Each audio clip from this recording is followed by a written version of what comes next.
Un dimanche 18 juillet symbolique qui restera à jamais gravé dans l'histoire des peuples des deux pays frères et amis, partageant curieusement les mêmes idéaux.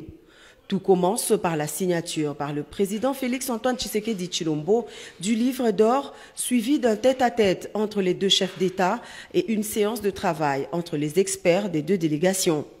L'accord signé ce dimanche prévoit de renforcer les relations de coopération dans tous les domaines d'intérêt commun et une meilleure prise en compte des potentialités économiques et humaines.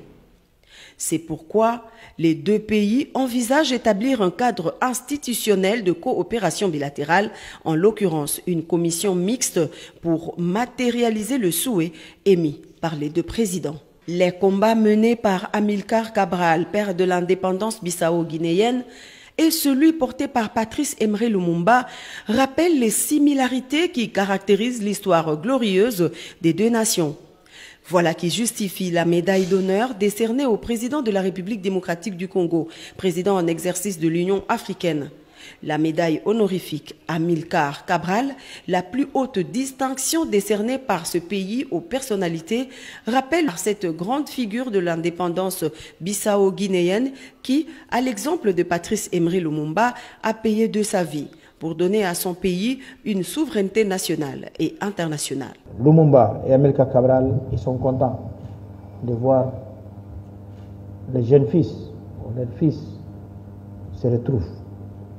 Un qui porte les médailles d'Amilcar Cabral, un grand panafricaniste qui représente le peuple africain. Parce que la dimension de Cabral, ce n'est pas une dimension juste pour les Guinéens et Cap-Vert.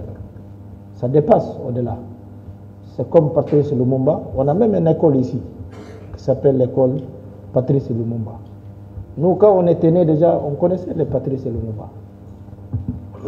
Donc, c'est avec une grande fierté et joie et l'amitié que ces deux pays, d'Amilcar Cabral et Patrice Lumumba, se trouvent aujourd'hui dans les sols patries d'Amilcar Cabral. Le chef de l'État Félix-Antoine Tshisekedi Tshilombo est honoré pour ses efforts inlassables dans la recherche d'une cohésion dans le continent en sa qualité de président en exercice 2021 de l'Union africaine.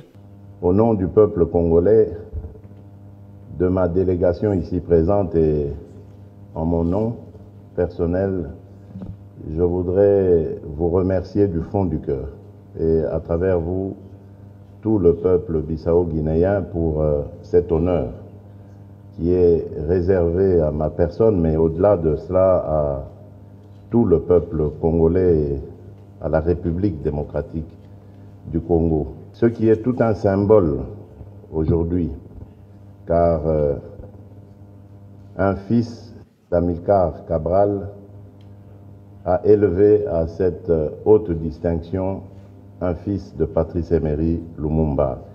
Et cela au cours de l'année où le fils Lumumba exerce la présidence de l'Union africaine. Et également l'année où la Belgique a enfin consenti de rendre à la République démocratique du Congo les restes de son héros national. Malheureusement, à cause de la pandémie de Covid, nous n'avons pas pu rapatrier ces restes. Ce sera pour... normalement, on aurait dû le faire le 30 juin de cette année, mais c'est remis à une autre date symbolique, le 17 janvier 2022. Comme dans toute jeune démocratie, il ne peut y manquer de couac. Mais ce qui est important pour nous, c'est de garder le cap, de continuer à œuvrer pour promouvoir la démocratie et les libertés. Une matinée pas comme les autres, ici sur le parvis du palais présidentiel, que la population avait déjà investi depuis les premières heures du matin dans l'espoir d'apercevoir celui qui était sur le point d'être honoré par la Guinée-Bissau. Après cette distinction honorifique, les deux personnalités se sont rendues à la forteresse d'Amura, au mausolée Amilcar Cabral, où ils ont rendu un hommage à cette personnalité mythique.